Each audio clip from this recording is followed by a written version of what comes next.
Well, might I begin by just saying how great it is to be here?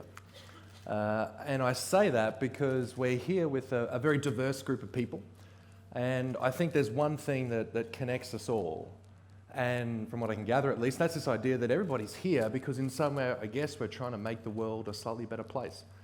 And I think that's just phenomenal. And to be part of this conference, to see it happening here in Brisbane, and certainly from a participant's point of view, from a speaker's point of view, it's just been tremendously well organised. The positivity, the enthusiasm, the faces. This is what I guess it, for me, is really all about, bringing people together and doing a fantastic job. And one of the things I'd actually just like to do, because I may not get the chance to do it later, I just wanted to thank Sharon and the team for having us part of this and putting on such a great show. And if you could all join me in just thanking the organisers for doing such a great job. Thank you, Sharon. Tremendous to be here. So look, I was preparing for this talk. I had been for a little while, but it was earlier this week. I was lucky enough, I was transiting back to Brisbane. And in doing that, I was listening to a podcast, as I've just been starting to get into. I think I'm in the late majority, Rory, on this one. And it was a podcast that featured a guy called Daniel Kahneman, who I expect in this room everyone will know. There's a couple of things, of course, that are really important about Kahneman, and that is that he's a psychologist, which is about as close as the similarities get between myself and Daniel, having a background in psychology myself. But he won the Nobel Prize, as pictured there on the left, in 2002, interestingly, in economics. There is no Nobel in psychology, unfortunately, and a lot of that work was to do with behavioural science. Behaviour economics has become known, behaviour change. One thing I didn't necessarily realise was that he also won the Presidential Medal of Freedom, which is pictured on the right there with Obama a number of years ago, which is the highest civilian award you can get in the US. It's quite magnificent for a psychologist to get that. So he is a giant in the field. He's someone I turn to for advice and thoughts and teachings about how to go about changing behaviour, because that's the very work that we do. And so I'm sitting there at 38,000 feet, I'm listening to this podcast. It's only about a week old, some of you might have heard it. It's on the Knowledge Project, and Kahneman comes out talking about behaviour change and his thoughts about it. And I thought, brilliant, I can include some of this in the talk on Friday. Now, here's what he actually had to say. I've got a clip of it. It only goes for about 10 seconds. And Kahneman's got an interesting accent. It can be a bit hard to hear at times, so if you have a difficulty, I'll tell you what he said. But let's just listen to Daniel's view on what it is to change behaviour. I think changing behaviour is extremely difficult. There are a few tips and, a few guidelines about how to do that, but anybody who is very optimistic about changing behaviour is just deluded. It's hard to change other people's behavior. It's very hard to change your own. Not simple. Excellent. So there's the words from the greatest thinker of them all. And just to clarify, I think changing behaviour is extremely difficult. The line that I didn't take any offence to was that anybody who's very optimistic about changing behaviour is just deluded, which would of course be myself. So thank you, Kahneman, for that and those words of encouragement. But of course, what he is getting at is this behaviour change business is really, really difficult. And what I wanted to do today was really just reflect on one point and try and give some principles for how we might go about changing behaviour, particularly in what I want to term complex problems. And I want to make a distinction for you first about this distinction between simple versus complex problems. And it's important for a couple of reasons. And if I think about what it is to be a simple problem, and just to anchor you somewhere, we're talking about things like how do we get increased participation in organ donation, paying fines and taxes and so forth on time. There are a number of different elements to them. And these include such things as that the change itself focuses more or less on a single behaviour rather than multiple behaviours. The target behaviour is relatively simple to do, and you can start to think about this with your own work as to whether or not it applies. So there's not necessarily huge resource or expense that's required to do these behaviours. It's focused typically on an individual, so we're not too concerned about groups and how they interact, for example. It's really a situation where we just want many individuals to do a certain type of behaviour. And within that, success is typically immediately obvious. So we know more or less whether people have participated, whether they have signed up to donate their organs, for example. We know whether or not that has happened. And it's one of those situations where we'll define success by, dare I say it, the more the merrier. And what I mean by that is that it's not one of those public health type situations where we're really after a situation where we've got at least 60%, for example, of the population that need to do this to really feel the effects as a community. It's one of those things, look, if we can get 5%, fantastic. If we can get 10, even better, and so on and so forth. So that's a simple problem. Now, they're really important problems, and they need to be solved, and there's a lot of great work that is being done to do that. So I'll leave that point there and flip us around to complex problems, which I'd like to hone in on. And this is a definition according to John and behaviour innovation. I can't give you the evidence for this, and a lot of these things are, if not contestable, they're certainly a little bit, I wouldn't say controversial, but it'd be worth having some further discussion on, and indeed we might. But the first point is that change involves multiple behaviours. So when we talk about behavioural change, we're no longer now just talking about this idea of a single behaviour that we're attempting to modify. Within that, the behaviours themselves can actually be kind of difficult. And they're difficult either because of a skill level issue that's required, or a knowledge acquisition that's needed, or it's expensive. And by expensive, I mean it's resource intensive, and you can insert whatever resource you like into that definition. And we're also now thinking about group level change. So all of a sudden, it's not just individual agents, if you will, acting in the community. It might be the interrelationships between or among groups or within group members that becomes important to understanding the change. And other things like success is determined typically over the long term. You think some of those examples, they're like obesity reduction, agricultural practice change. Some of these things can be really hard to determine whether we've actually had a win in the short term. And often we need a critical mass of people to do something. So it's one of those situations that it's, unless we get 45% of this community actively engaged with this, we're not going to see a substantial enough reduction in the incidence or the prevalence of the problem. And hence we've got an issue. So that's what I wanted to hone in on today and give us a bit of hope of sorts of what can be done. And to do that, I wanted to talk about 5 principles for changing behaviour in these complex environments. And when I go through this, I'll then illustrate at the end with a little example of how we're attempting, and I stress attempting to do that here in Queensland. The first is this idea of a population level approach to change. And what we're really talking about there is to think about shifting the needle, if you will, at a standard deviation level across a population. So no longer are we thinking about just there's a desired behaviour up there, for example, of 16% of people. We're trying to get as many people as we can involved in a particular behaviour. So we're thinking about this not in terms of individuals or community level change. In addition to that, what that means is that we're interested in having a multiple suite of different strategies. So the thought there is that no longer will one intervention necessarily work.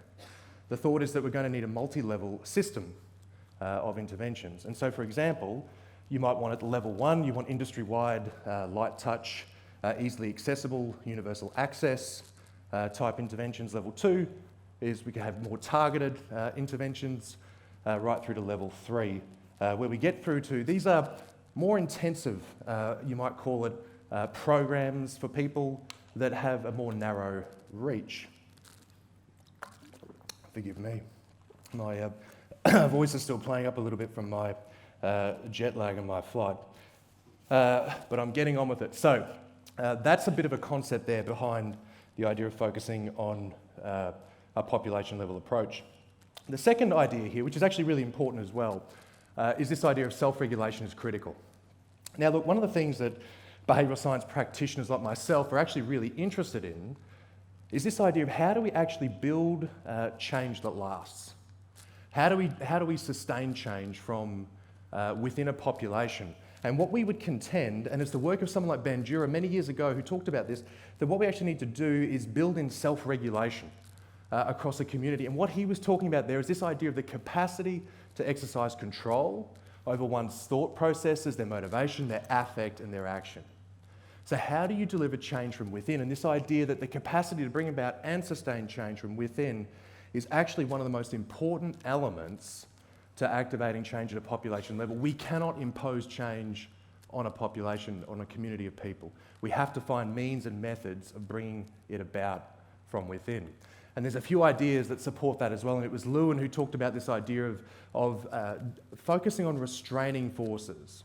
And the idea that at behaviour, at any minute at time, is an equilibrium, a status quo between that which is driving behaviour and that which is restraining it and working against it. And Lewin's model was very simple. And it's actually rather counterintuitive, but it is very profound. What Lewins said is that if it comes to changing behaviour, you're better off focusing on limiting, mitigating or restricting those restraining forces rather than typically what sometimes we think of doing, focusing on the driving forces. So that idea that what's going, the benefits of it. And how do you actually pick those driving and restraining forces apart at a population level becomes really profound. And what it interfaces with, which is the fourth principle here, is the idea that systems matter. And where we're going with this, and Rory kindly alluded to it in his presentation, is that driving and restraining forces, the things that motivate us or otherwise to behave in a certain way, don't exist in isolation. Our behaviour, our decision-making as people occurs in a broad context of our psychological space, of the physical environment around us. And the extent to which we can understand that and the way in which driving and restraining forces play out across that physical, environmental, psychological space is actually really important. And it was Bronfenbrenner, and many of you might have seen this model, back in the 70s, who came up with the ecological model of human behaviour. And you'll see the psychologist in me coming out here, where this idea of, put simply, what this diagram simply represents is that if you want to understand an individual and the way they think and the way they act, don't just focus on them, which is in the centre, and their gender and their age and their well-being and so forth, but think about the microsystem around them, such as their family and social systems and schooling and peer relationships, which is an important influence, of course, on behaviour as well. And then you've got the mesosystem, which is almost like an interactive effect between the microsystem, the individual, and what he then termed the exosystem, like neighbourhoods, industry, politics, and then right out to the macrosystem, the culture, the general environment that we all live in. But understanding that behaviour occurs as a result of all of that. And so the challenge upon us all as behavioural science, behavioural change practitioners is how do we understand those factors systematically? The fifth principle I wanted to mention, which I think is actually quite important and could again be an appetizer for later on, is this idea of measurement as a tool for change. And it's been interesting as well transitioning from an academic setting primarily to a non-academic setting. This idea of randomised controlled trials comes up a lot and being held as the gold standard of evaluation. And there's a lot to like about RCTs, and we wouldn't be where we are without them. There's also some limitations which are fairly forthcoming, particularly in complex problem situations where we need people to sign up more or less to something. It's difficult just to, because we've got multiple interventions, if you go back to that pyramid, we're going to have some more intensive elements here, behavioural skills training and so forth, which will mean we need people to be part of it, and we can't just naturally randomise people. That has quite significant implications for things to do with sampling bias as well, notwithstanding your ability to randomise. And indeed, as we go through a process of subjecting things to randomised controlled trial, we sometimes seek to avoid or control for noise and other confounds, which are the very things which I would contend are actually really important to actually embrace in the context of a behaviour change program. Hence a little bit of a dilemma. However, what I'd also argue, which is important, is that effective measurement really needs to capture multiple proxies for change across multiple stakeholder groups concurrently. That can be done in a variety of different designs, but it is an important consideration. And the final one, which really frankly does our head in, if you go back to that second principle of self-regulation, what we're suggesting is that for change to really work and for it to be sustained, what we actually need is to be regulated from within a stakeholder group or an industry, an organisation, which means rightly, if I was to approach them and say, where did this change come from? You wouldn't expect them to say, oh, that behaviour change team that came in and did all this fancy work. You would expect them to say it's actually something we've created within our own system, which is the gold standard. So that creates an interesting little dilemma. Bringing that to life in the final section of this talk, I go back to the really important point here that this is, if nothing else, our best attempt so far to try and embrace some of those principles and convert it into a suite of different behaviour change strategies. It involves the Great Barrier Reef in Queensland, of course, and the issue here is farming practice, agricultural practice change, and the link that's been made particularly between sugarcane farmers and the Great Barrier Reef and water quality and the runoff and so forth that takes place. And by any definition, this is a complex problem. So we're dealing here with there's 17 different farming practices that are known to influence water quality. This happens across, the practice changes that we need are ongoing. Some of them require quite a lot of investment, and there's a significant process of having to invest in these practices and also the costs associated with them. There's 4,000 odd farmers across many different regions and districts and sub-districts of Queensland that differ in their size, their soil type, their resourcing, all sorts of different things that are really important considerations for what strategies might work for whom and when under what circumstances. For example, there are very high targets for change. This is one of those situations where, unfortunately, with the reef and some of the stress it's under, we're not just after a handful of farmers, or the more the merrier. We actually need a critical mass as high as 80% of farmers to adopt these practices to give the reef the best chance. And it's urgent. And so we were asked to address this issue of why won't the cane farmers change? And to do that, we developed this thing called the behavioural systems analysis. Now, this is just really a little plug for the workshop this afternoon that some of you might be coming along to with my team. We're going to go through this with a different problem, so I won't go through it too much with the full group now, particularly given I've got about 3 minutes left, other than we have a way of defining what the problem is, the stakeholders, this is all part A on the left, and all the different concurrent projects, policies, activities, and things that are likely to be influencing behaviour at that system level. We wash all that through a field theory analysis, that driving and restraining force analysis I discussed a moment ago, to work out what are the modifiable restraining forces, what are the key driving forces, how do we design strategies based on all of that knowledge of the system of which the behaviour is occurring in, and what are the ethics of this? Not a topic yet for today, maybe the panel, but there are some big ethical considerations with this sort of work that need to be addressed as well. That all materialises to a range of different things, and an example of a restraining force is growers' or farmers' lack of willingness to keep written records, something that wasn't always detected in previous projects, and this work was funded by the Queensland government, I might like to add, for a variety of reasons. Keeping written records is really important, particularly the most significant one I would raise with you is this idea of getting accredited in the Best Management Practice program, which is why we needed the written records to be kept. And that restraining force analysis led to the creation of a whole range of strategies to be able to increase the adoption of best management practice. And one of the main strategies was this idea of setting the records straight, which appeals to the idea of keeping records, but at the same time farmers want to be seen in a positive light, which is an interplay between a restraining and a driving force, for example. We utilised geographic identity. Places like Tully wanted to be seen as different to places like Innisfail. Farmers pictured in that photo were local influences that led the change process from within their geographic area. It wasn't imposed upon by us. We provided nudge strategies and behavioural reinforcement about the sort of practices that farmers like this lady here were doing and how they were making a difference and how she sits compared to other people in her local area.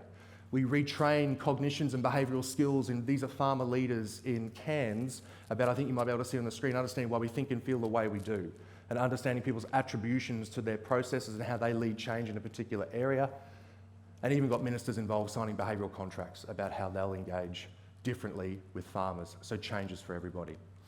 The results are still coming through, and it's interesting. The area where cane change is operating is the blue line listed there at the top, and what you're seeing is the voluntary rate of participation and accreditation of the Best Management Practice program compared to 3 other regions listed below where basically it's business as usual.